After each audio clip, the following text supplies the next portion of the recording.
USA, USA, USA.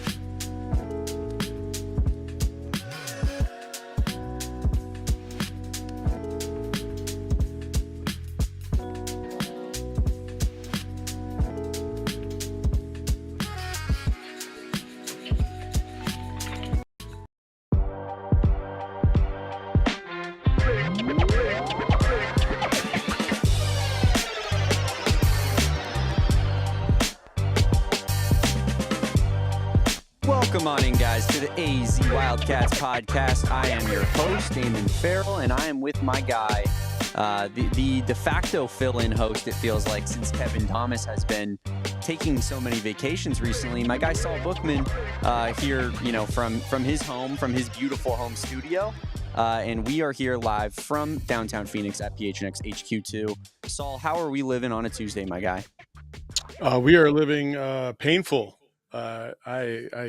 I messed my back up last week, and then today I felt like I was on the mend. I felt like I was pretty good, and I was feeling pretty good. And then I was on a meeting, and I saw this black dog run by my window, and I was like, "That's not usual." So I went outside, and I saw it running around the neighborhood. It's 100 and F degrees outside, so I tracked it about a half a mile away from my house, and finally corralled it, grabbed its leash, and walked it all the way back. And luckily we were able to find the owner. But yeah, my back hasn't been great since. It's been a hard day today. So that's what you get for trying to be a good guy and do nice things for people, man. Sometimes the reward is in the heart, not so much in the back. It is. That's you're supposed to feel better, emotionally, and that'll help you feel better physically after doing what you did. But yeah, I can say that I've had my own run in once or twice with doing something similar, but was not getting hurt in the process. I did chase a dog down that I saw with a collar on for like a mile one time. But yeah, you got to do what you got to do. Speaking of doing what you got to do, Saul, Team USA making easy work of their group stage of the U19 FIBA World Cup, and in large part because of our guy Koa Peat, who had another good game today. Believe that he scored, I think, 16 points in today's game. Prior to today's game, he was the leading scorer for the team throughout the tournament thus far, and I believe Mikel Brown got that crown after today's game. But Koa Peat has really been showing out, and kind of culminates in a very emphatic dunk today, Saul, that was making the social media rounds. Just one of those situations where Koa Peat is just flying towards the basket, and everybody else has to just get the hell out of the way, or else they'll be on a poster, which Koa Peat is, he put that guy on a poster anyways. So what have you kind of seen from Koa Peat that you've liked from these early stages, these group game stages of this World Cup? I mean, nothing that we hadn't already seen before. He's aggressive attacking the rim, whether it be, with a one-handed dunk, two hands at the rim. He's bodying a lot of guys at the point of impact, and it just doesn't bother him at all. He's a big, strong, broad-shouldered kid. I mean, that's been the really cool thing to see. I think the competition has been decent. It hasn't. I don't feel like it's really forced him out of his comfort zone as much. And so I think when he gets to the college game and things are a little bit more compact, it's going to force him to have to use that mid-range a little bit more from time to time. The three-point shot is still developing. It's not terrible, but it still needs a little bit of work.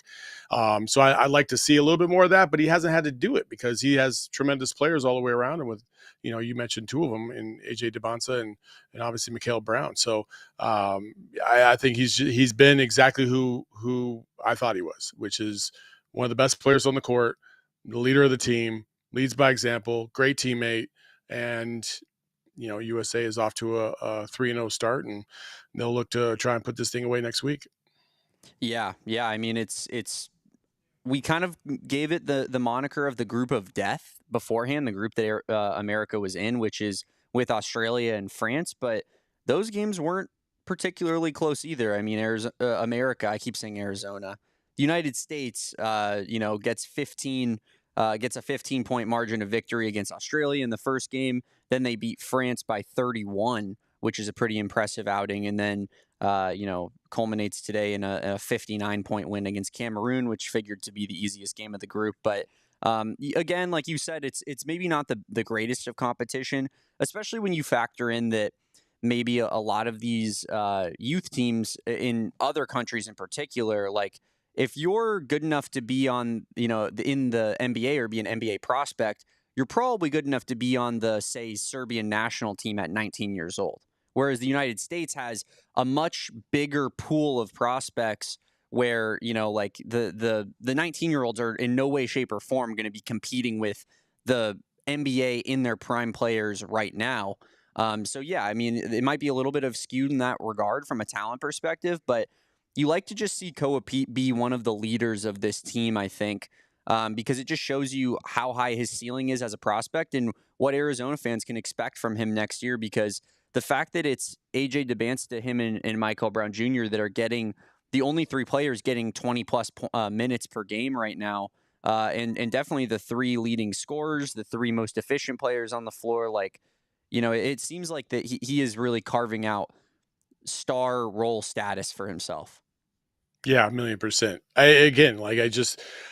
Just watching him and him operate in Colorado Springs a couple weeks ago, you could just see it. You could just tell that he's going to be one of the leaders on the team this year, for a team that has some experience coming back, obviously, and especially when you look at Jaden Bradley and Tobe Awaka and Del Orso and Krivas. So I just there's just not really anything that you can point to that you just don't like about Koa Peat, and he's showing that's bearing out right now in the under 19.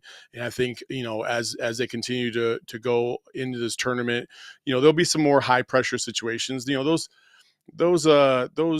crowds are a little they leave a lot to be desired. There's 100 people in the stands, so it's not exactly what Ivan Kharchenkov is going through, or had gone through earlier this week, which we'll get into in a second. But still, the competition is decent.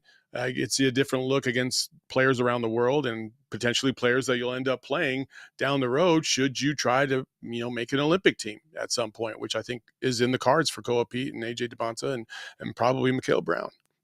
Yeah, absolutely. It seems like this United States team is just going to keep rolling, right? So I guess, Saul, I get one thing that's interesting to me is that I think that so much has been made of this about Koa Peat, but obviously our guy Tommy Lloyd is the head coach of this team, and it feels like maybe because Koa Peat is more of an unknown and more of a mystery, just in terms of like we haven't seen him play on internationally broadcasted games quite like this. I feel like, or at least since he's been an Arizona commit, because he did play in the U17 World Cup for Team USA. But how do you take anything away from the Tommy Lloyd side of things with all of this? The only thing I really take away, is just that Tommy Lloyd just knows how to coach, and he knows how to get across to players. And he's going to be calculated in his approach, but he has such a, I don't want to say easygoing, because it's not easygoing. Because easygoing makes it seem like you're just like, yep. You just kind of yuck, just go, do whatever you guys want to do, guys. No, it's not. That's not how he is.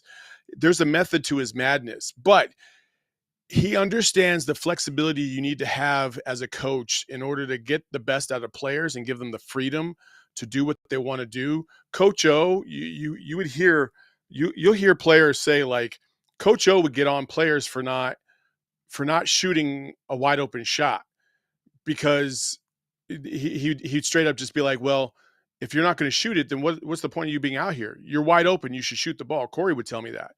And I feel like that's kind of Tommy Lloyd's kind of shtick, where he wants you to feel comfortable in the offense. He wants you to feel comfortable out there on the floor. There are standards that need to be met. And as long as you are doing the things that need to be achieved, then you have free reign to do what you need to do to perform at a high level. And I feel like players respect that a great deal. There's like a 50-50 balance, whereas like there's strict adherence to what we're trying to run in our schedule. and then the freedom to be able to be you. And players want to feel like they have that freedom to be themselves within the construct of whatever it is that you're putting out there. And I think that's what Tommy Lloyd brings to the table. And listen, Grant McCaslin's the same way, Coach Shu's the same way. Like, all three of those guys are tremendous coaches. I really got a kick out of watching, really Grant and Tommy work together. I thought that was just that was probably one of the better experiences I've had watching coaches coach. Because watching coaches coach is sometimes it can be really boring, but those two are just so emphatic. They're so detail oriented. They're very specific in the way they want you to attack and approach defensively and offensively, and I think that just is great. And any coach that's coming through, the pipeline that wants an opportunity and comes with some chops, if Tommy Lloyd offers you an opportunity to coach, you got to take him up on it, because he's going to make you a better coach overall. And I feel like Grant has kind of said that much, and those two of working together have really helped each other grow as coaches. And they both have said that. They said that to me. Yeah, it's interesting. I think Tommy Lloyd and Grant McCaslin are such different coaches, but clearly a lot of respect there between the two of them. I think you mentioned this comparison between like a Grant McCaslin he's obviously very animated and he's getting into it during the game, but it's different than like a Bobby Hurley per se, where he's not acting like, kind of a douchebag about it, for lack of a better term. Like he's it's a little bit more direct and I think purposeful, the way that in which that he's getting animated. So I don't know, maybe it's good for Tommy to even be around that a little bit, being around a different style, and just see if there's anything that he can implement into his own coaching techniques. One of the things I told Grant McCaslin was, and this is a size thing, and no disrespect to Coach Grant McCaslin, but he's a shorter guy. He's a wee little guy, and how animated he is really reminded me of my coach in junior college at South Mountain. And the biggest difference between Grant and that coach was when I would miss a jumper, I would hear "you mother effer" across the court. Whereas Grant might be a little charged up, but he's going to tell you what you did wrong on your jumper. And that little tidbit is sometimes everything, because sometimes you miss 4 or 5 in a row, you can't figure it out. You're trying to find it, and having that kind of like, hey, you need to get your legs into the shot a little bit more, or hey, you're fading away a little too much more. Hey, you need to get a little bit more vertical with your jumper. You need to be more square, whatever the case may be. Grant is that kind of educator, and so is Tommy. Whereas I didn't really get that so much in my experience. So that's what I love about these coaches, is that they really love the game. They love teaching the game. They love teaching the game to new players, and really finding ways. The thing about coaching is it's not necessarily what you know. It's how you can take what you know and manipulate it so that the person that you're trying to educate can understand it at a high level. And it's not that comprehension is a problem. It's just that, listen, some people can read something and they can understand it like that. Others can't. Others need to visually see it. Some people need to hear it. There's different ways to approach players when you're educating and you're teaching. And I think these guys are one of the best in the craft at doing that. Yeah, absolutely. It shows with getting an opportunity like coaching Team USA, which, they don't just give to anybody. They very carefully handpick the people that get to lead, the next generation of American stars. And there's, for good reason, Tommy Lloyd is that guy. And it feels like, from the Tommy Lloyd side of things, all it can do is, give him a little bit extra initial time coaching with some guys that he could be recruiting in the next class, gives him the chance to get a first look at Koa Peat and see what he has in his own, kind of superstar next season, and then gives him a chance to look at some of the better players around college basketball and maybe their weaknesses. And I know we talked about that with you, Saul, when you were in Colorado Springs, but like, as good as AJ Dybansta is, like, Tommy gets a first look at like what does he struggle with, and I feel like that's going to be so massive for Arizona next season. Like, it can't be understated how important this has been for, both sides of the coin there, from a Koa Peat and a Tommy Lloyd perspective. And it's just great to see Arizona Wildcats kind of representing at the top of this nation's basketball. Yeah, I mean, yeah, but the same thing can go the other way too. Graham McCaslin's watching both AJ and Koa. True. It's like, all right, yeah, let me. We're gonna have to get our work. We have our work cut out for us. So, and listen, both players have weaknesses. I don't think they're exploitable weaknesses so much because they're both such cerebral basketball players that if you try to take one thing away, they're not one trick ponies by any stretch of the imagination. Both players are they are just very, very good. AJ Dybansta is the number one player in the country right now for a reason. Like, he's got the athleticism, he's got the stability, he's got the all around game. Koa Peat right there, right? I mean, I feel like those two are neck and neck, and everybody else is just behind them. And I know Koa was in the top 10 for most the season recruiting wise, but I feel like that's just a large reason is because they haven't seen him play. A lot of people that are evaluating this just haven't seen him play a lot. And now that you're getting a chance to see him a little bit more, and you will next year, you're about to find out like how good this player can be. Now, the thing with Koa is with every freshman that comes in, it's going to be it could be difficult at first, but how they overcome that difficulty in terms of the resistance that is provided, and really at the college game, everything is so compact that the lanes aren't as clear. It's not as free flowing of a game as you're going to find in the NBA or even in European basketball. That that's really the challenge for him is can he find his way despite that? And I have no doubt Koa Peat will.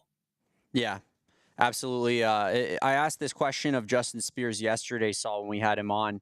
I've been saying it and pounding this drum for a long time. I know that you have Jaden Bradley, who's Mr. Steady, Mr. Consistent, senior point guard, had a great season last year. Probably was I think all things considered, the best player on the team last year. Maybe Caleb Love, but I think I would maybe lean Jaden Bradley. I think Koa Peat is hands down the best player on next year's team. Do you agree with that, or do you disagree with that? I'll wait to see the first couple games, but yes, I would say I'd be surprised if he wasn't, because right now he feels like he would be. He doesn't seem like he's overwhelmed by the moment. He seems like he's athletically able to match up with anybody in the country. But the thing that I would say, like, he is definitely the most versatile player that they have on the roster by a mile. Like, outside of the 3-point shot, and the 3-point shot isn't bad. It just needs a little bit of work, a little bit of tweaking. Like, he'll probably end up shooting 35% from three this year. If he shoots 40, he's going to be a top 3 pick in the NBA draft without a doubt. Okay. But I would say 35%, right? But everything else, his passing, his ball handling, his ability to take the ball to the rim, his ability to hit that mid-range jumper, defensively can guard 1 through 5. Like, he's the best all-around player that Arizona has on its roster right now as we speak, by a mile. And that's what's going to make him the best all-around player on the team. I know the dunks are what's loud and emphatic, and it's definitely what makes headlines. But I don't know if you saw the clip that he posted from his own Twitter account, Saul, where in slow motion, he has his kind of size up move that he's taken on in an isolation type of spot with the defender, and he puts the ball on the floor.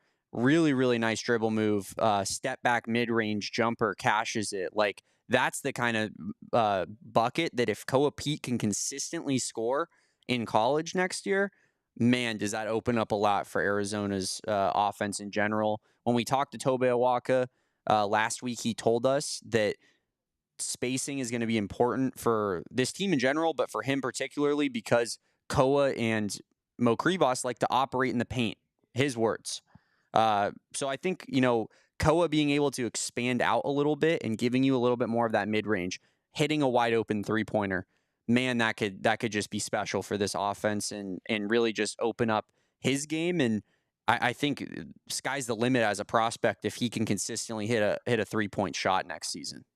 Yeah, I mean, the spacing to me, I really feel like Mo Krivas and Tobe, if they're working on that short mid-range baseline jumper and they're able to hit that consistently, it's over.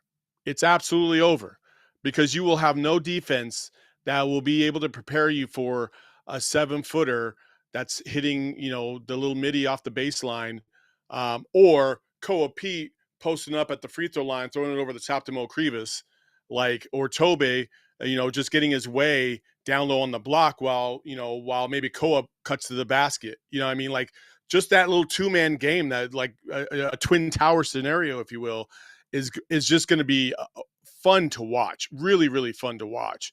And man, if they're not the best rebounding team in the Big 12 next year, I would be absolutely shocked, because those guys should be able to out-rebound just about everybody, because they attack the rim hard, which is great. Yeah, no doubt about that. I mean, even Brayden Burries is pretty well sized for his position at the college level, and I think he'll provide some of that rebounding.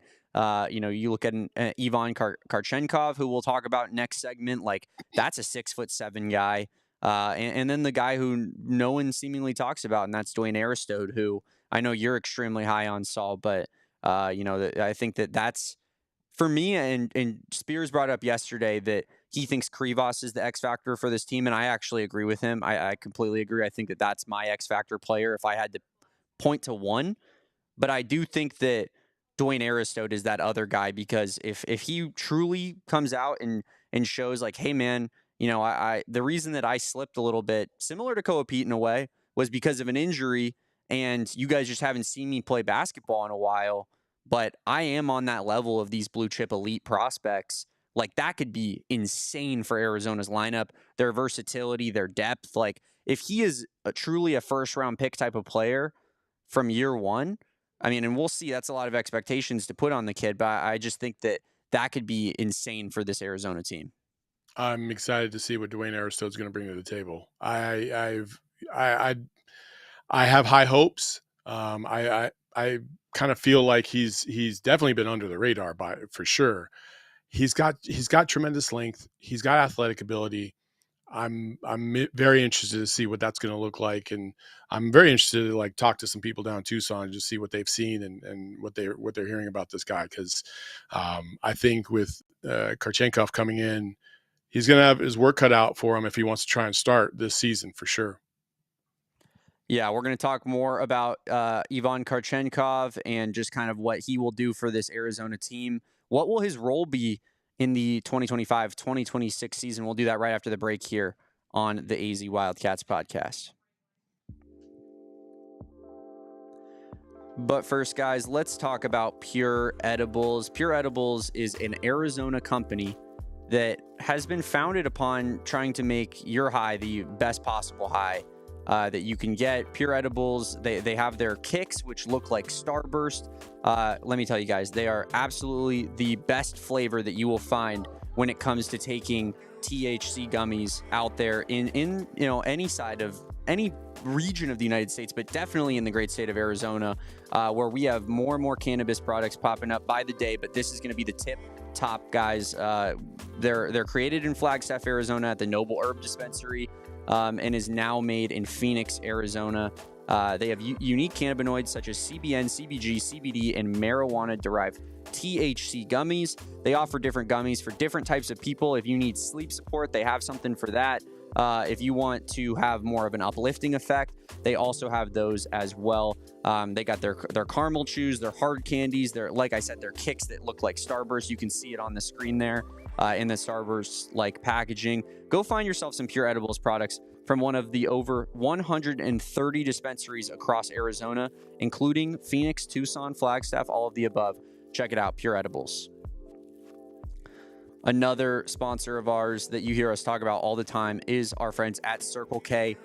People, if you are not an Inner Circle member, you just flat out hate money. Fact. Because Inner Circle is so easy to sign up for. If you live in Arizona, if you live anywhere really, because Circle Ks are worldwide. But if you live in the great state of Arizona, you know that there are Circle Ks on every single corner. And if you're not a member of the Inner Circle, like I said, you just hate money. First 5 fill-ups when you sign up for the Inner Circle, you save 25 cents off per gallon. Then you save 3 cents off per gallon every time you fill up at the tank after that. Here's how simple it is to sign up. You download the app for free. Then you plug in an email, choose a password, and you're done. It's that simple. You save 25 cents off per gallon your first 5 fill-ups, 3 cents off per gallon after that until you become a premium member like myself, where you'll save 5 cents off per gallon. If you go check out Circle K, gas pumps with a screen. You might see some of your PHNX favorites on there. I was just in Tucson. I saw my guy Derek Montilla from the PHNX D-back show. So yeah, just another thing to look out for. Join the Inner Circle for free by downloading the Circle K app today. Terms and conditions apply at participating locations. Visit CircleK.com for details. How about Brayden Burries balling out at the Drew League? Dude, did you see that clip of Brayden Burries at practice? Yeah. Oh, yeah. Man. Oh, yeah. See, and honestly, in a way, I kind of feel that Brayden Burries is somewhat going under the radar because of how in your face Koa Peat has been recently, which, is like through no fault of his own, really. But when I was out there at Section 7, I actually, spoke to Brayden Burries, spoke to his dad, and it definitely felt like, I don't know, I kind of got the vibe of like, maybe, especially talking to his dad, like maybe we need to talk about Brayden Burries a little bit more because this is a 5-star prospect that, is like really going to be a game changer for Arizona and fits that Caleb Love role to a T in terms of when you lose that volume scorer who wants the ball in his hands like that versatile combo guard, and then you bring in a 5-star top 10 recruit that likes to play the exact same way. Listen, this is no disrespect to Caleb Love. You know how much I adore him, but if Brayden Burries can be just 10% more consistent than Caleb Love, yeah, you're already in a better place than you were before. Like, and that's, again, Caleb Love's high. We saw it against Duke. He tried to carry and pull Arizona back into that game by himself. And so we've seen his highs, and they are fantastic. But those lows sometimes were so low that you just were like, man, I just need a little bit from you, Caleb, in some of those games. And I don't know if you'll see that kind of drop off to that degree with Brayden Burries. Now the highs might not be as high in his freshman year, but I don't think the lows will be as low either. So I think you'll get a little bit more consistency from Brayden Burries, and you will have the occasional pop off. Like Brayden Burries is definitely a guy that can drop 40 on your head, 1,000,000%. He's a terrific player. He's athletic, and I would probably tend to agree with his dad. We could probably talk a little bit more about Brayden Burries, but don't you worry, Pops. We got you. We got some more stuff coming up. Really in the month of August. I got some really cool stuff for you guys. So yeah, we're gonna be doing some. We're gonna be making some really cool prospect profile breakdowns that Saul is gonna be captaining, heading the ship on, and yeah, it's gonna be really, really good content. So keep on the look for that kind of stuff. But as far as Brayden Burries, I was looking at a mock draft that Sam Vecini of The Athletic, one of the top NFL draft or NBA draft guys, I should say, that he does for The Athletic. And he did a first round mock. He didn't have Koa Peat in his top 10, which I found to be very uninformed. And I even responded to it, and I was like, oh, it's Koa Peat's not top 10? Invalid. But Brayden Burries was not anywhere to be found in the mock draft, which is also pretty interesting in my opinion. Do I think Brayden Burries is a lottery pick next season? Probably not. Do I think he's a first-round pick though? I would have to say yes. I think he's the second leading scorer on this Arizona team after Koa Peat, who we already talked about kind of being, I think, that star player. Who do you like? Who do you think will score more than Brayden Burries? Krivas? I think it might be Brayden Burries might be the leading scorer next year over Koa Peat. Yeah, because Koa is not going to force it. And I'm not saying Brayden Burries is, but Brayden Burries is to me, he can score at every level. He can score like there is no question about his 3-point shot.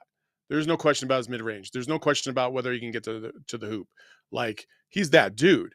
Koa Peat's going to be right there with him. Don't get me wrong, but I wouldn't be surprised at all if Brayden Burries was the leading scorer on this team, and then Koa Peat was right behind him, or even Krivas. Like because Koa Peat is such a great all around player that he doesn't need to score to be effective. He's kind of like he's a better scoring version of Luke Walton. And Luke was a little bit better of a passer, but like all around game, Koa Peat is there. Koa Peat's going to damn near average a triple double this season. That's how good he is. That's because he's gonna. I would not be surprised if Koa Peat initiated offense at any point in time this year. You know, I mean, just to get, especially when Jaden is Jaden or Brayden or one of those two are in foul trouble or something like that. Maybe they just maybe we just want to get Jaden a jump shot off of a curl or something like that. Koa's going to run the offense. That's fine. Oh, what if we want to just go big all the way across the lineup? You know what I mean?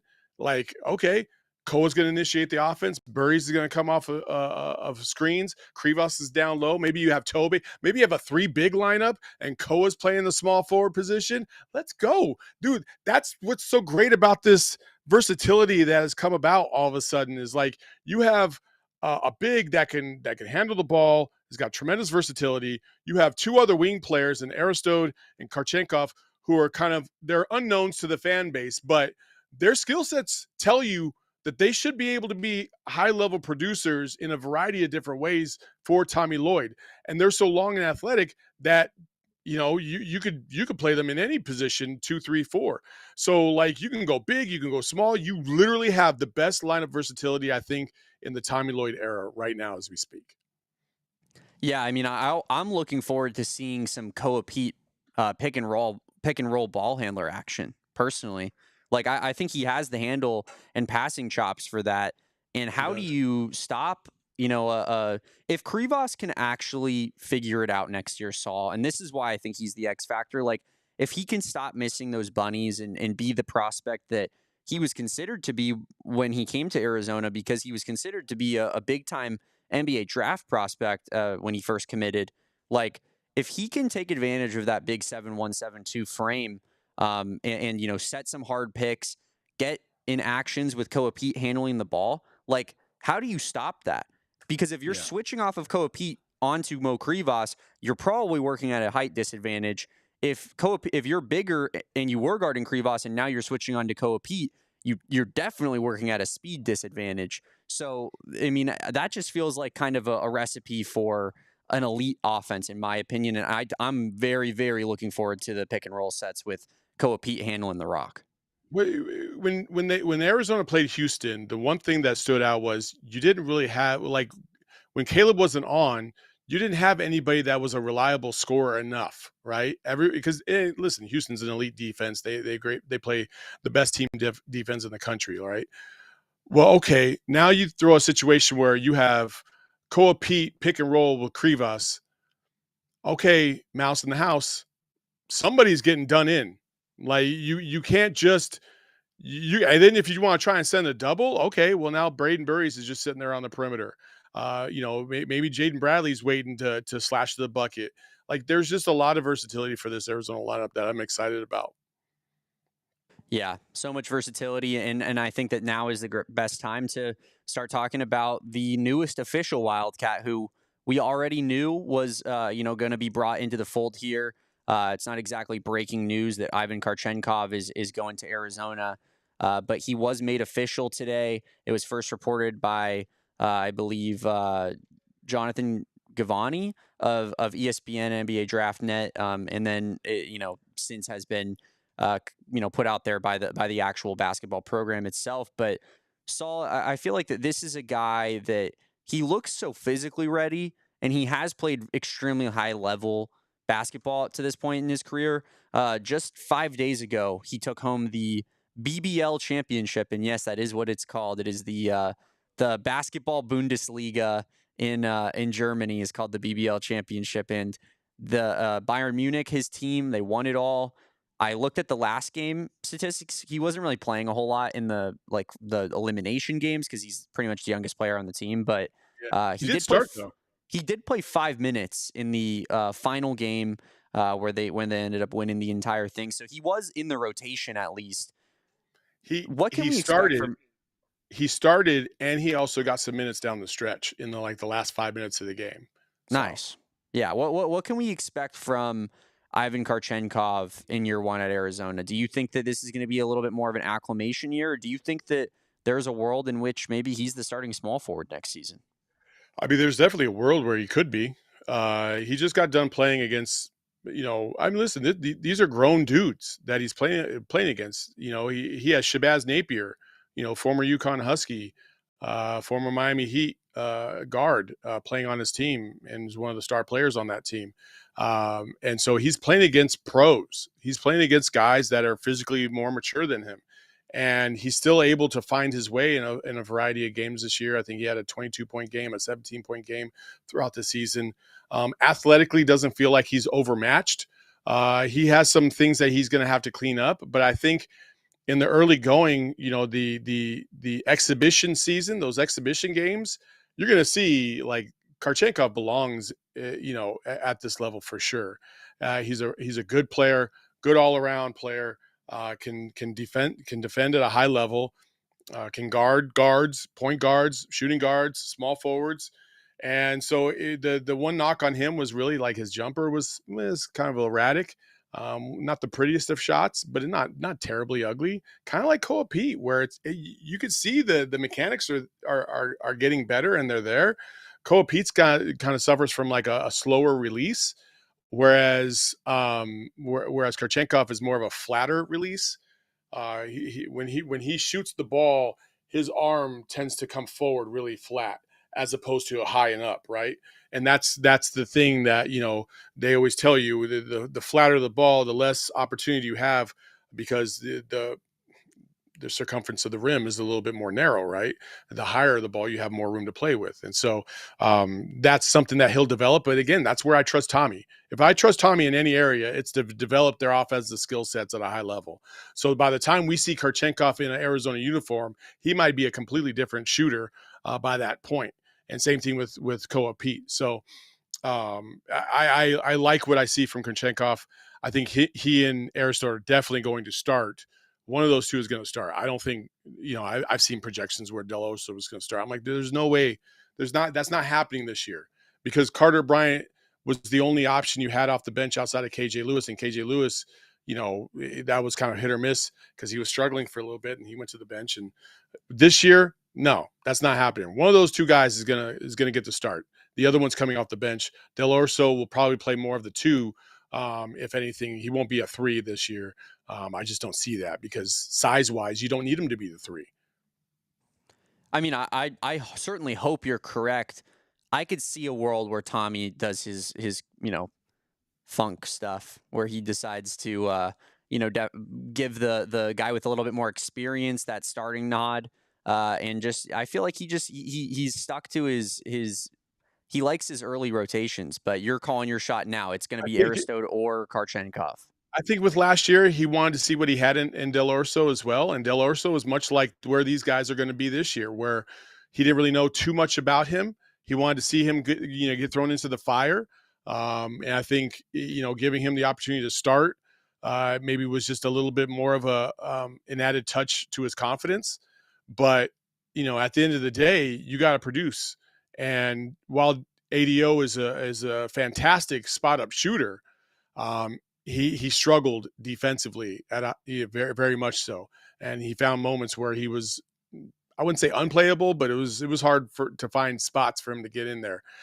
I don't think you're going to see that kind of physical limitation with these other two prospects this season. So I think that's fair from Kharchenkov's standpoint. Is he's played in probably a more physical league, I'd imagine, than current college basketball, just with the amount of former NBA players and stuff, that he's been playing with at Bayern Munich. Like Shabazz Napier's on his team. I mean, that's a guy who played in the league for, 5+ years or whatever. Like this is, he's playing against grown men at 19 years old. And as, Giovanni put it in that tweet that I just put on screen, like he's 6'7", he's playing rotation minutes. I think you have to assume that from a physicality standpoint, he'll at least be ready, but will his, kind of technical skill set, will that be ready? That's going to be up for Tommy and staff to decide and kind of groom that out of him more so. But Ivan Kharchenkov, official today. Honestly, I'll be honest, Saul, didn't know it wasn't official until I got the notification on my phone. Like, oh, I guess Kharchenkov was not official before this. But good to see. And this roster, I believe, is fully set now. That is everybody on the team, every roster spot filled. And so, we got our squad that we're going to war with in 2025, 2026. But Saul, we got important business to attend to. We got to talk about the teams that we hate the most. And we had to do it on a day where Kevin Thomas was not here, because Kevin Thomas is a lover, not a hater. And that's why I brought one of the biggest haters I know, Saul Bookman, in the building. ready to just to spew all that hatred. And make sure you guys like this video, subscribe to the channel. We'll be talking about that and more right after this break here on the AZ Wildcats podcast. But first, you know what time it is. It is time to talk about Gila River Resorts and Casinos. Gila River is the absolute best place to staycation here in the Valley. We all know how hot it's getting outside. We all know that sometimes you just want to get out, and maybe it's not always accessible to you. Maybe you got something big at work coming up on Monday. You have some plans on a Sunday. Here's what you're going to do. You're going to take a staycation. You're going to go to Gila River Resorts and Casinos, one of their 4 beautiful locations. My favorite is Wild Horse Pass. You're going to get a room. You're going to hang out by the pool, go to the cabanas, maybe go see a concert or a comedy show, go play the live table games and slots, check out all their fine dining options, maybe check out the biggest sports book in the great state of Arizona. I mean, there's so much to do when you're at a Gila River Resort and casino location. It's like being in Vegas, but it's right here in your backyard. So if you just need to get away for a little bit, take a staycation, go to Gila River Resorts and Casinos, and you do you.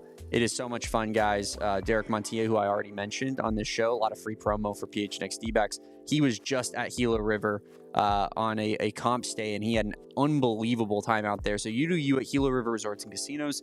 Visit playatgila.com for more details. Another sponsor of ours you hear us talk about all the time on here is Empire Today. This isn't some company that is just, this is one of the things they do. They work on home improvement, if you will. No, this is what they love. They are a flooring company through and through. All of their employees are flooring experts, and that's why they're the flooring experts that you need to call. This isn't some big box store where you're getting somebody who, has to specialize, if you will, in a bunch of different categories. No, this is the flooring experts. They have their virtual floor designer. They show up in your home, take a picture of that bedroom, living room, kitchen, whatever new flooring that you're looking to get, and they'll show you exactly what the flooring that you're interested in will look like in that room before you make a massive purchase. To make things better, Empire Today is helping out our listeners with a $350 discount. So you can get a free in-home estimate. You can get a $350 discount with promo code PHNX. And it is, no other place that you'll want to get your flooring needs completed from. Schedule a free in-home estimate today. Like I said, use that promo code PHNX and get that $350 discount with that promo code PHNX. Restrictions apply. Visit EmpireToday/PHNX for full details. So Saul, like I said, we got some hate that we got to spew. Did you feel that that promo I gave you as a hater, was that, you felt that was fair, or was I stretching it a little bit?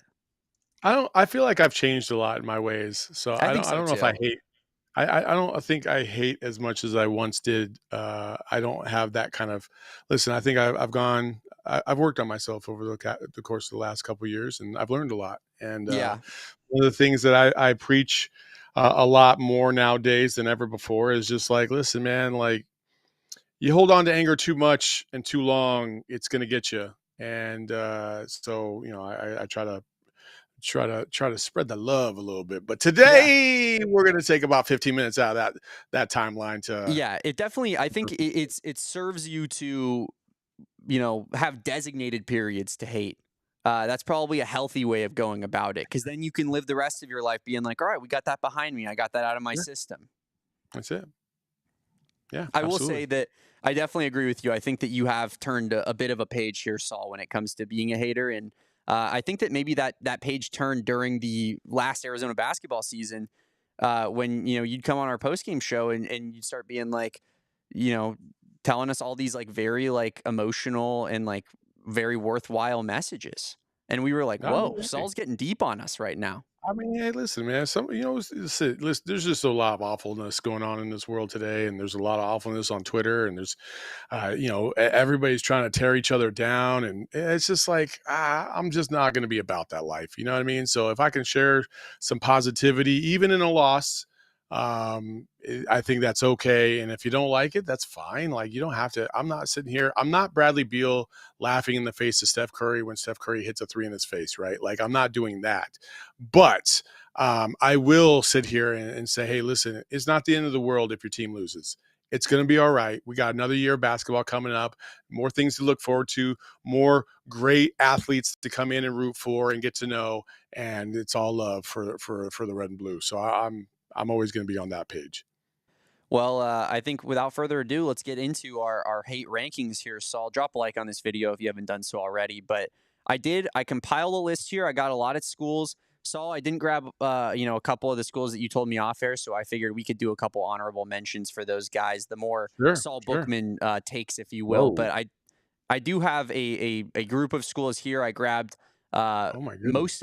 I grabbed all of the Big 12 and Pac 12 and just various, rivals that we've had different spats with over time.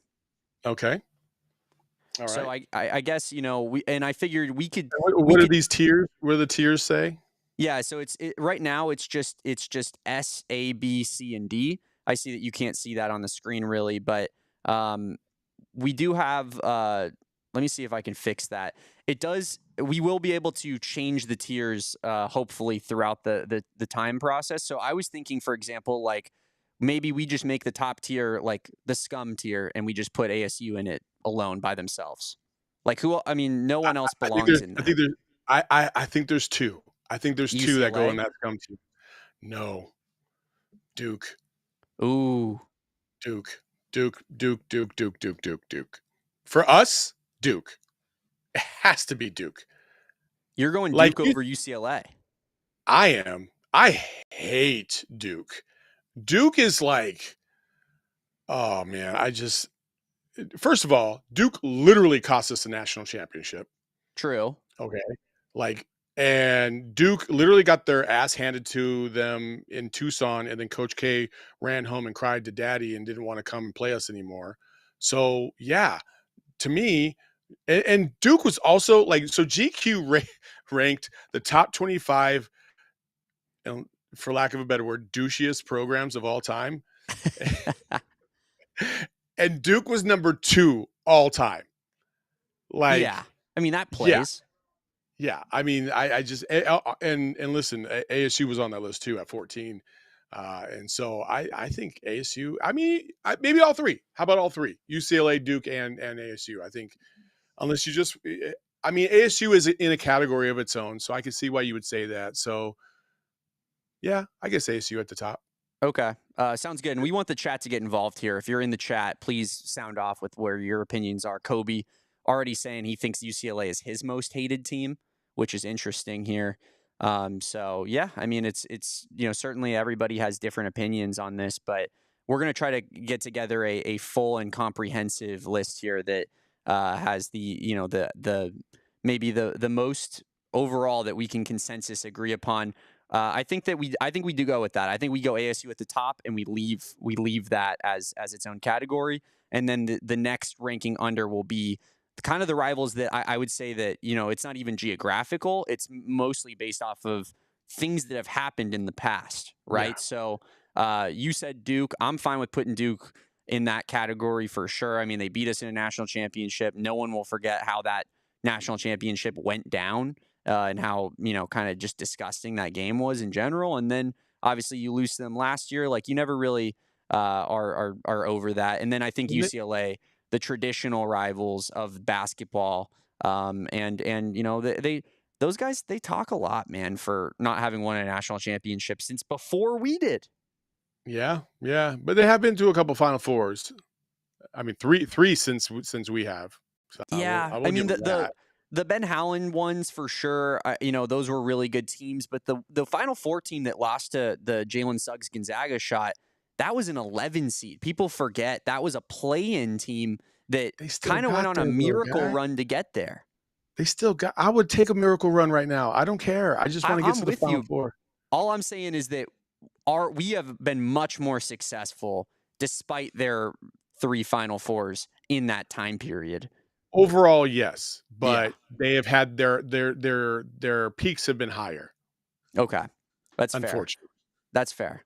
So we'll put UCLA in that tier. Now I think we can just start kind of going down the list of here. And I kind of just put Michigan on there just because I was doing big schools. You had Ohio State, so I was like, why not? oh yeah, Michigan's irrelevant to me.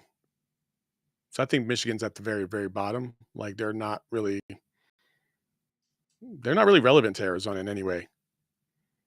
I thought we were doing just the most hated teams that we we hated. I didn't realize it was a U of A thing. I guess I should have known that.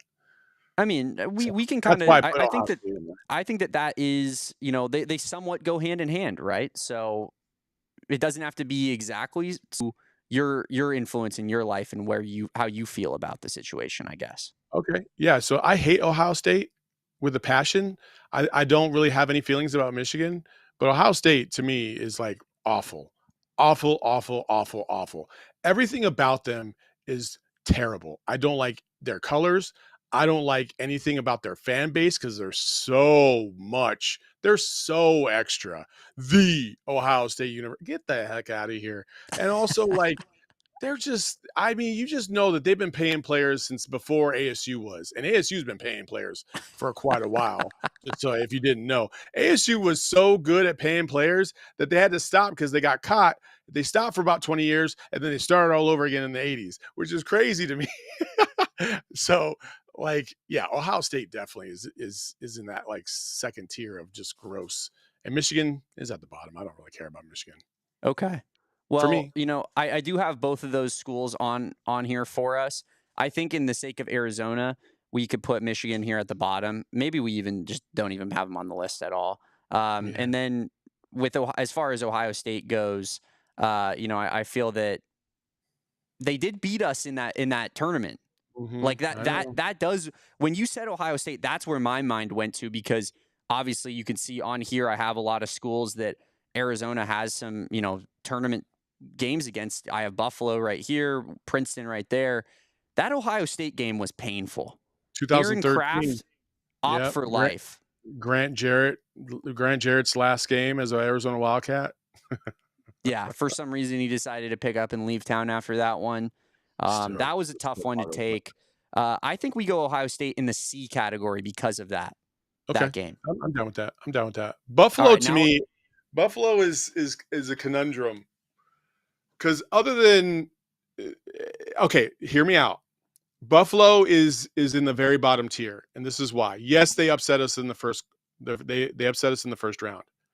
However, if it weren't for Buffalo, we wouldn't be blessed with Bobby Hurley. true. So, you know, I think the Bobby Hurley dividends have paid out pretty well for us. That is very true. I think that, if we're gonna put them in the category of that game also will haunt me forever for different reasons. I mean, that Ohio State game was definitely a lot more winnable, whereas the Buffalo game was just pure and utter embarrassment. I don't personally hold it very much disdain for Buffalo. I think we put them in the bottom here, but they definitely got the best of us in that game. Man, I just never forget sitting there courtside and just looking at like players just felt like lost out there on the court. I Yeah, was like, what are you guys looking like a deer in the headlights for? These dudes are shooting threes in your face and you're just watching them. Like, get the ball down low to DA. Nope, nothing. Like, yeah. I'm still confounded by that game. It was weird.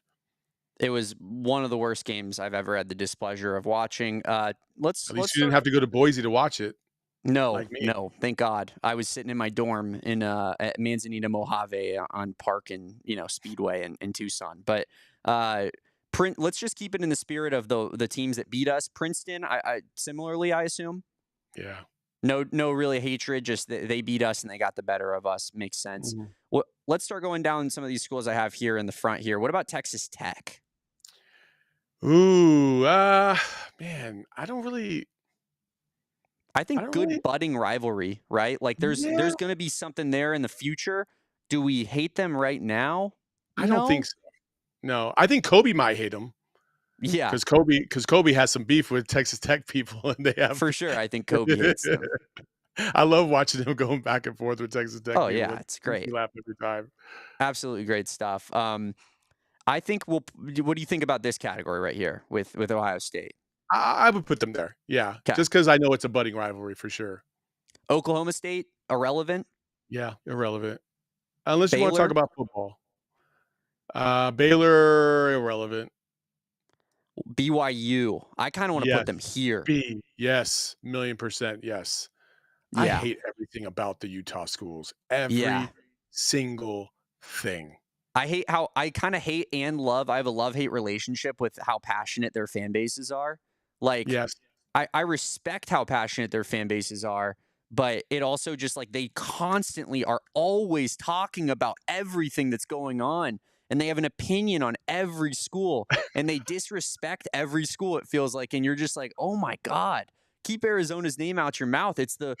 I said it last week, it's the Will Smith, get my wife's name out your mouth. Yeah, yeah. I can't stand it, but yeah, they're a fun fan base, I feel like, to interact with. I have respect for BYU fans more so than I probably do for Utah fans, if I'm being completely honest. I have respect for both fan bases. I think they both bring it. They both equally hate each other, which I really do dig. And that stuff for two schools in a part of the country that is heavily religious, for those fan bases to go at each other's throats the way they do is something to behold. And then you see it Oh on the yeah. field, and it's even worse. No, they Uh, really care. I mean, that's crazy. So, like, I have mad respect for both of those fan bases, but I hate them both equally. So, to me, I think Utah and BYU go in the same category. Yeah, for sure. I'm with you there. Let's go ahead and drop them in that category as well. Um, I get back here. Yeah, we'll throw Utah in with BYU. I'll put them in front of BYU, I think, personally. I know that part of the things doesn't matter too much, but oh well. Cal, irrelevant. Yeah, Cal's irrelevant. I think we've Cincinnati, actually I assume the same. Cincinnati's wildly irrelevant. We're gonna name this the irrelevant tier. Yeah. Did I spell relevant right? I mean, I can't see my screen. I think so. Yeah, you did. Good job. All right, this is one that is maybe a little closer to home. I know you're not the biggest Arizona baseball guy, but Coastal Carolina pissed me off, man. And now this is twice now, and they did it in a national championship and cost us a major sport national championship.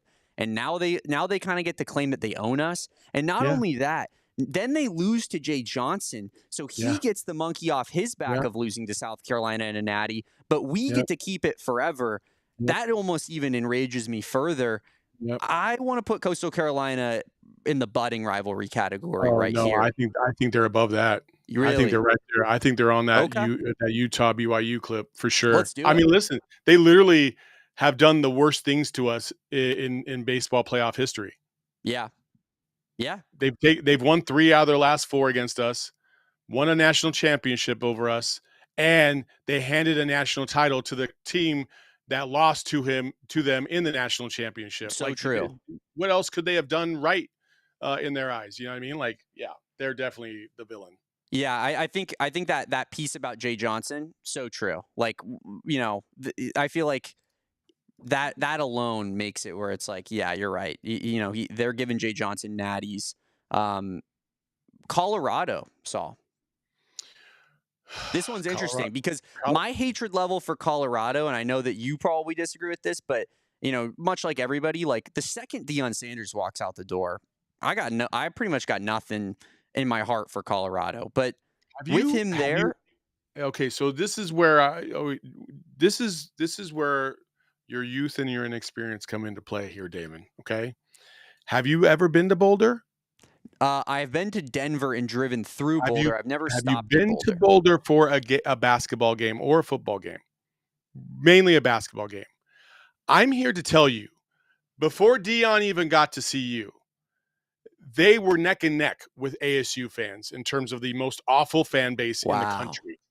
Like, I remember walking out of Coors Event Center after Aaron Gordon caught one off the top of the backboard, it felt like, and slammed it on Xavier Johnson's head.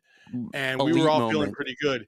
And these Colorado clowns had the nerve to bring up the fact that we haven't been to a Final Four since 2001, when they haven't been to a Final Four since the NCAA tournament has been invented. Hell, they weren't even there when the NIT. They weren't there when basketball was invented. They don't even know what a Final Four is. Like, the audacity for that fan base to say anything in regards to hoops was mind-blowing to me. And I do not like Colorado Buffalo, the fan base. I think they're so overinflated. It's not even funny. Yeah, So put you think them here next to the for mountain schools? for me. Yes, 1,000,000%. They're borderline that Duke UCLA tier. Wow. I do. You know what? You did bring back flashbacks of me being at the Pac-12 championship in Vegas back in the day. And when we played Colorado, you're right. Their fans were in Oh, the bowels of the stadium, just acting a fool. And you're just like, act like you've been here before, guys. But Saul, we are going to take this thing into overtime here on the AZ Wildcats podcast. So bear with us here as we go into overtime. And we're back. Now let's move on to the next school. I got GCU on here, Saul. A little bit of local flavor. What do you think about GCU? Personally, I've always said that I feel that GCU and U of A are kind of like we brothers. hate ASU together Yeah. almost. Like Oh there's yeah. almost a bond of sorts from despising these people at the top. So I almost want to put them here because Yes. I don't really have disdain for them. But I Yeah. feel like if they beat us in basketball and they started their crazy fans started talking all kinds of crap, like they would start moving up to here for me. Yeah, they would. I think it would take like listen, if Arizona ever wants to, they'll never do this, but if they really want to just say, "Hey, what for what the heck, why not?" And wanted to come up to the Valley and play GCU on their home court, I think in that environment it would get really really toxic. It would get really bad. But GCU, I will always have a place in my heart for them because I remember when we were playing Texas A&M in DA's first year or only year, they were chanting FASU while our two teams were playing. Like the ASU wasn't even in the vicinity. And they were that's how much they hated ASU. So U of A fans and GCU fans were in lockstep with each other, hating on ASU. So yeah, I'm cool with them. Yeah, I'd like to play them in basketball, but I agree. I think we put them here and maybe even in the last spot overall. Now, Houston's an interesting one because I don't have any problems with Houston, but I do think that they belong here easily in this budding rivalry category just Yeah. because of what the basketball back and forth is looking to be coming up here. Yeah, basketball supremacy in our conference for sure. I agree with that. What about Iowa State? I'd say the same thing. I think those programs, KU, I think would be one level up. Okay. Just because I feel like KU is, we've had some experiences against them in the tournament. They haven't necessarily gone our way, but we have had one of our more phenomenal wins against KU. And then Tommy saying that like the KU crowd was better than U of A, and I feel like that was a little bit of a challenge and stuff like that. I'd put them on the tier just above. Yeah, I think that it'll certainly get to that pretty soon here into this rivalry. Kansas State now, do we put them kind of with the Oklahoma State, Baylor, Cincinnati group of Big 12 teams, or do you For, think that we put for them? now, no, I think for now we do, but they're coming up. I feel like they're coming up. What about LSU? And I pretty much solely put them on here because of Jay Johnson and their baseball program. They also knocked out Willie Tuitama back in the day, and I didn't like that True. either. They headhunted our guy Willie Tuitama back in the day. Yeah, they destroyed him. LSU. For if you want, I'll let you put them where you want them. Yeah, I don't really care. I'll be honest. I just threw him in there for Jay Johnson, sake to talk about it. But I'm with you there. Is there What about anybody else NAU? on this list that you feel like we need to put in a significant? NAU's irrelevant. Irrelevant, right next to GCU. Yeah, they're irrelevant. I mean, yeah, a lot of these teams are irrelevant. They did beat us in football, and they acted like fools about it. Which, to be fair, they probably should. If I was an NAU fan, I'd be in the streets of Tucson directly after the game. I'd probably make the drive down and be talking crap to everybody that would listen. If we went to Texas and we beat UT in Austin in football, I'd be running all over 6th Ave, going crazy. So yeah, just talking something crazy for sure. Yeah, just being belligerent as all hell for sure. I got New Mexico on here because they were an old rivalry. I don't feel that rivalry has kept up, Saul. So I think that we go a relevant tier for these guys as well. I These think are there's the last three being a little bit more regional. I think there's only one other team in that lower tier in that line back down there that I would put anything above budding rivalry, and that would be Wisconsin. I will get there when we get there, but Okay. I do have something for you that I think you're going to be a fan of. North Okay. Carolina, do we have any feelings? I mean, we've played them in the tournament a couple times. Henry Vasar, leaves Arizona, goes to North Carolina. Not really. No. Cool. We'll put him here next to LSU. I mean, we beat Oregon, Anton Jameson and Vince Carter for a national championship. Pfft, who cares? true. Oregon, I think Oregon goes in B. For me, at least. Ooh. I mean, I think Arizona football has played Oregon pretty damn tough as far as what their caliber is versus what our caliber was through Pac-12 years. I think that we kind of had their number. I think a lot of Oregon fans would say that, like with the Scooby Wright win against Mariota, or even the year before when they had DeAnthony Thomas and we destroyed them in the rain in Tucson. But I just think that there's a decent back and forth there with football. In terms of basketball, they gave us more hard times, and at least in my lifetime, than UCLA even has. Yeah. I don't want to say that I'll hate them forever, but I definitely feel that they belong here up in this B category just because of I feel like they're one of the more relevant teams we played in the Pac-12, and we had a lot of history against them. I agree. San Diego State is an interesting one because I feel like that's a rivalry where there's one side of the fan base. One fan base is trying to force it, and one fan base is like, do we even care about you guys at all? Like, it's the John Hamm, like, I don't think about these guys at all. Oh, You know let's what hurt I mean? them some more and put them in irrelevant then. Yeah, I almost want to add a second, like a category right in between here and be like, they're forcing it and put San Diego State in that category. Maybe, I don't know if there's any other schools we would consider as part of it. But let me see here. I'll try to add this one. Go forcing it there. And we'll throw San Diego State in it. How about that? There you go. Is there any other school now that we've added that category, Saul, that you think is forcing it? Maybe below here in the smaller category? No. NAU? No. Okay. All right, No, let's keep it. Do we play SDSU this year? Yeah, we do. We play them in Phoenix this year. I remember we're going to try to, little sneak peek for you guys, we're going to try to do some sort of PHNX takeover event that could be pretty fun with potentially that San Diego State game. So stay tuned for that. Stanford right next to Cal, I assume? Yes. Now, TCU. Now, we played them in the tournament. Their fan base was pretty loud and antagonistic about that game. And now we're in the same conference with them. Do you think they're a budding rivalry? I don't think so yet because they've kind of fallen off since that tournament game 3 years ago. But it's not going to take much. So I would probably put them in a irrelevant. If you had asked me that night, I probably would have put them in that budding rivalry for sure. But I think for right now, they're just cool. They're just there. UCF, I think we put at the most irrelevant team possible. Yeah. I mean, I couldn't have any less feelings about UCF as an Arizona fan. USC, I say we put them in Will Hate Forever because here's why. They ruined the Pac-12 pretty much single-handedly. They completely destroyed our conference with their hoity-toity, I'm better than you. We can't add TCU, Oklahoma State, Baylor, and Texas Tech to this conference because we're going to go to the Big Ten attitude. I'll hate that. I will always hate USC for doing that.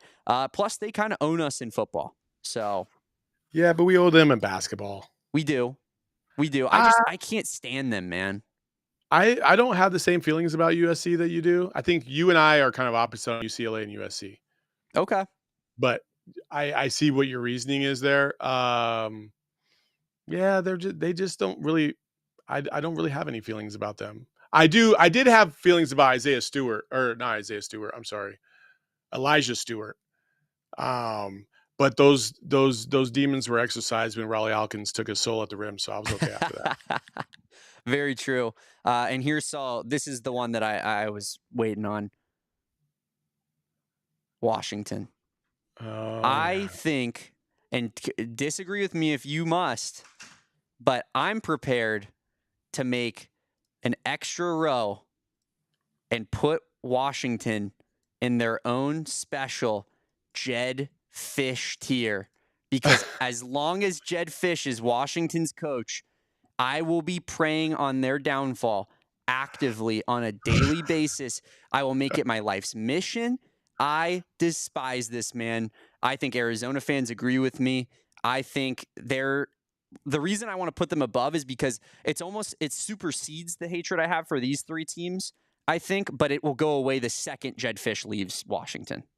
Yeah, I could see why you feel that way. I've long gone let go of those ill feelings towards Jedd Fisch because I don't really care about him anymore. So it doesn't really have as much an impact to me. I hope they lose every game from here to the end of time, but yeah, I've moved on. I see why you put him there, and I don't disagree with that. For sure. Washington State, man, this one's tough for me because Washington State fans, and I'm realizing right now that I'm missing my Oregon State one, so I'll make sure that we grab that before we finish up this exercise. But Washington State, for me, their fans are annoying. I'm not going to say that I despise their programs or they keep me up at night, but when all the Pac-12 stuff was going down, it felt like to me, Oregon State and Washington State fans in large part made us somewhat the poster child of like all that was wrong with what was going on in the conferences. And it was like Arizona was like the seventh school to jump ship. Like we tried to keep this thing together. How could you possibly blame us and hate us for that? And because of that, it's almost made me dislike these entire athletic departments because of these fan bases more. It's because for some odd reason, whatever it was, they thought that because Arizona was in a smaller city, they kind of identified with us, and they thought we would all be in lockstep. And the fact that we were getting more national love, and really a lot of people were saying, like, if it weren't for Arizona, we wouldn't be moving to the Big 12 at all, because Arizona's the name that carries the weight. Yeah, you got Dion at CU, but once he's gone, that's it. There is nothing about CU. But for Arizona being the brand that they are, like, that was a big time thing. And I think that slapped people in Washington State and Oregon State in the face because they just couldn't handle that for whatever reason. They were just oblivious to the fact that Arizona is a national brand, and they're just, kicking cow manure all over their freaking veterinarian training fields. So, like, whatever. I don't care about Washington State. I don't care about Oregon State. Both of them can go into that, like, a forcing it category for me, because they're forcing it by saying like they thought that they were like rivals with us when we really don't even think about them at all. I love that. I think they're perfect for the forcing it category. Because like you said, like, and not even that. I mean, you look at Washington State versus Arizona all time.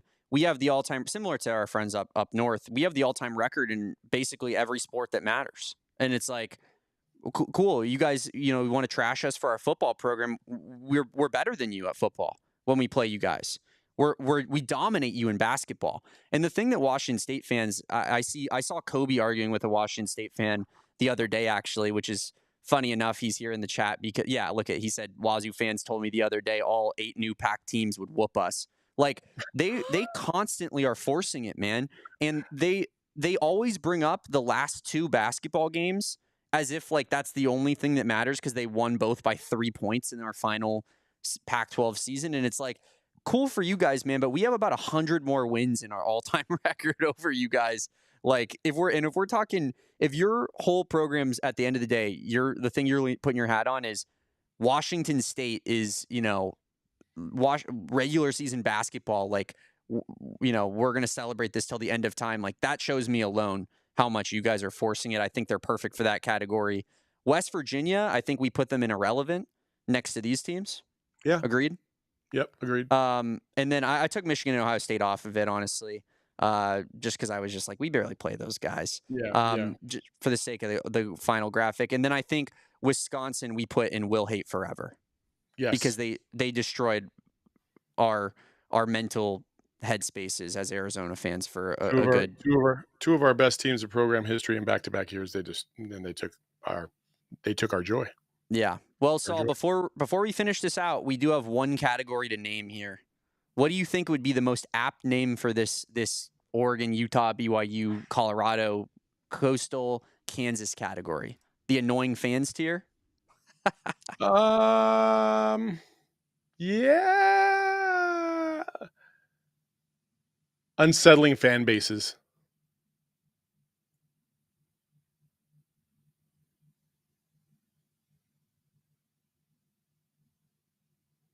That's our official tier ranking, Saul Bookman. We did it, man. I like the way this thing looks. I won't lie to you. It's pretty. It's pretty. The Jedd Fisch I, category. I think that Jedd Fisch category at the top is doing a lot of work for us here. Hilarious. Yeah, man. It's too bad our guy Zach Bossy, who works with our financial department, is not here because he is a massive Washington fan. Is So he he would have, really? yeah, he would have loved to have seen that. Not the biggest That Jedd Fisch guy in the world, whole though. office. Let's just real talk for a second. I didn't get a chance to say this a lot when I was Safe there because space. Yeah. I was trying to be the good GM and embrace all views. But oh my God, like the people you have to work with. Oh, their allegiance to ASU and Washington. Oh, it just makes me want to throw up. Dude, Like Zach is literally an ASU grad who's a Washington football fan, like through and it's through. like It's his number one that's team. Could you pick a worse combo? oh my gosh, it's like, oh, that's just terrible. That's awful. We That's got just ASU fans up the wazoo. We got Detroit, St. Louis.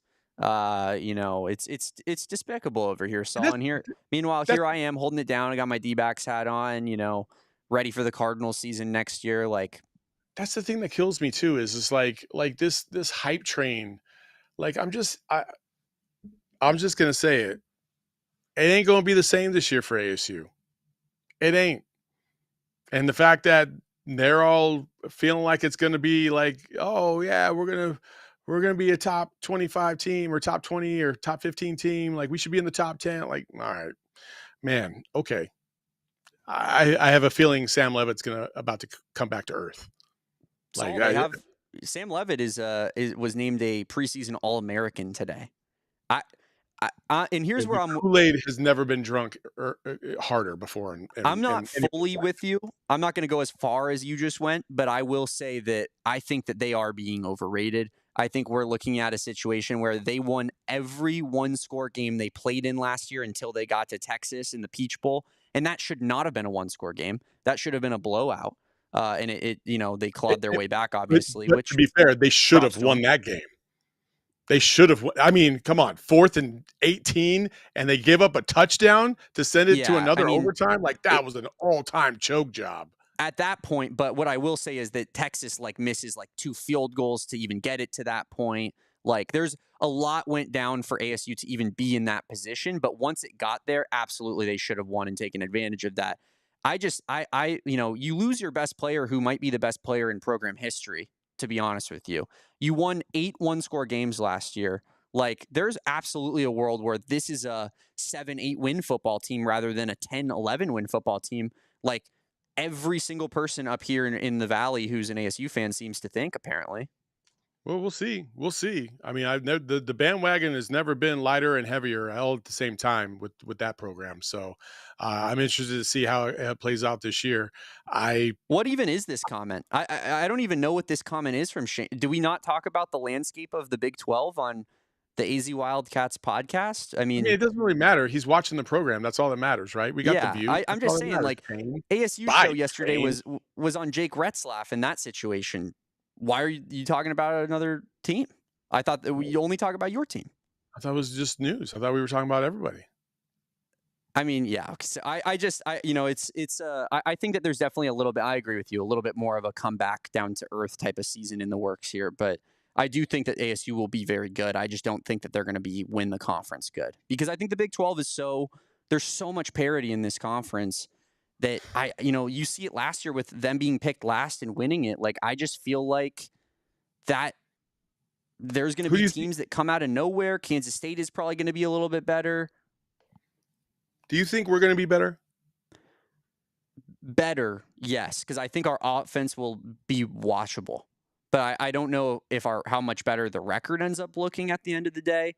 Um, I I think partially you're hurt by the fact that you have to play Kansas State as a non-conference game. Like that could be extremely pivotal in terms of making a bowl game. I think because right now, if I had to guess today, I would say they go 5-7, and if they had a cupcake game instead of Kansas State non-conference, that's 6 wins right there. I Yeah, but think they go. I think they win 5 or 6. So I think that by definition, that's better than 4-8. But I don't know what the ceiling really is on the team. will it feel better though? Yes, I think it yes. will feel. I think it'll feel like I said. I think it'll be much more watchable because last season was so unwatchable from an offense standpoint. The defense had a ton of injuries. I'll give them a little bit more of an excuse. They were playing hard late in the season, but the offense was just. I mean, you had the guys in the room, you had the horses to do it, and you go out there and it's the least innovative offense I've ever seen. It's run Yeah, up the middle between the tackles, throw at the line of scrimmage, find T-Mac on 3rd and long somewhere in double coverage and hope that he makes an insane yeah, play. All season long for the course of 12 games, it's like Seth Doege coming in and just running no huddle and us spreading the ball around different guys, having Ishmael Mahdi instead of a Quali Conley, like the difference in athlete there. I just think that all of those things, the combination of all of that, will just lead to the offense looking better. I don't know what that means record-wise for Arizona, though. okay. Well, I said this last year, and I'll say it again since there's probably not going to be an ASU U of A preview, or maybe there will be. I don't know. But last year I said, typically the team that nobody talks about in a conference is usually the one that surprises everybody. And I was talking about ASU last year because nobody was talking about ASU last year. When we went to Big 12 Media Day, it was crickets about ASU. Yeah. Nobody touched ASU at all. It was just like they were in a whole nother, it was like they weren't even part of the conference yet. I kind of feel the same way about Arizona this year. I kind of feel the same way. Now, I'm not saying that Love they're it. going to go to the CFP or anything like that, but You I called your like Saltbuckman typically calls it's, his shot. but typically it's We the got a team that Heisman nobody's candidate. talking about that ends up surprising people. Yeah, I agree with you. Is there anything real quick before we get out of here, Saul, that you're looking forward to with Big 12 Media Day right around the corner? Oh man. Well, you guys will be out there, so that'll be fun Yep. to watch. I'm Yep. Me and excited to see Kevin, that ASU out, guys, will all be out. out there in Frisco. Honestly, I want to hear from Noah. You know, Noah. Played in Justin Spears' golf tournament. Noah made a declaration that I thought was pretty. It was pretty bold of him, but you know he's a confident player, and you know I'm not going to say it because it was in a private setting, so I'm not going to say what it was. But he has extreme confidence that they're going to bounce back this year, like the highest of confidences. I'm interested to see how they sound about like the difference between last year and this year and how much has changed over the course of the last year, because that's the most important thing. Brett Brennan got his you know what kicked in last year. How is that going to change from year 1 to year 2? And I think Brett Brennan learned a lot in terms of what not to do, who not to trust. And sometimes when you bring your homies in and you're like, oh, this is going to be great, we've got the gang all back, bro, what do you mean you don't know how to coach? Like all these things that he probably learned on the fly because you know he really liked these guys, but it just didn't work out. So he had to replace half the damn staff. And now he's got some competency in there, some guys that really know how to walk the walk and talk the talk. And they're hard workers. I feel like their identity is going to be a lot more defined. They're going to know who they are. They're going to know what they want to do. And it's really going to be up to it's really going to be up to Coach Brennan to kind of organize that, and make sure that everything's flowing the right way. So that's the biggest thing that I'm really looking forward to hear from Big 12 Media Days, what Brett Brennan and the players have to say about how they've changed from year 1 to year 2. Yeah, I think that's such a good point. The identity point of it all. Like last year, Saul, if I asked you what was the team's identity, what would you have said? F it, I find T-Mac somewhere. Was yeah, that the team's identity? Was spread and literally, run. yeah. I mean, jump ball to T-Mac might have been the team identity, which is an insane way of running your team. I agree with you. I just think that this year they're going to be so much more defined in what they're trying to do. I think Seth Doege has an actual plan in place and is such a high intensity, hardworking type of guy that's just bound to just change things for the better. Because I think you go from the worst OC situation in Power 5 football last year. I mean, how can it be worse than a guy who gets play calling duties stripped from him by week 3 after an NAU performance where he puts up, 3 touchdowns, and a tight ends coach has to come in and start calling plays in week 4 who has never called plays in his life. I mean, that's about as bad as it gets. I just feel like if you get an average season out of Seth Doege, that alone is just it's world changing for this team. But it's gonna be a lot of fun. We'll be out there at Big 12 Media Day, like I said. Me and my guy Kevin Thomas will be out there with, of course, the ASU Crow. But we'll have a good time anyways. Saul, we appreciate you hanging out with us today, rocking with us on an extra long TierMaker Tuesday episode. But we got our hate rankings in, and that's all that matters. Appreciate you, my guy. You can follow Saul Bookman at Saul_Bookman on Twitter. Saul is going to be having some really cool prospect profiles like we talked about earlier in the show coming your way a little bit later here in the off season. So be on the lookout for that. And I'm gonna go get a bacchiotomy right now. So yeah, he's gotta go get some what do they call it when they put the needles in you? Some acupuncture. Yeah, Saul's gonna start getting some acupuncture right after this episode.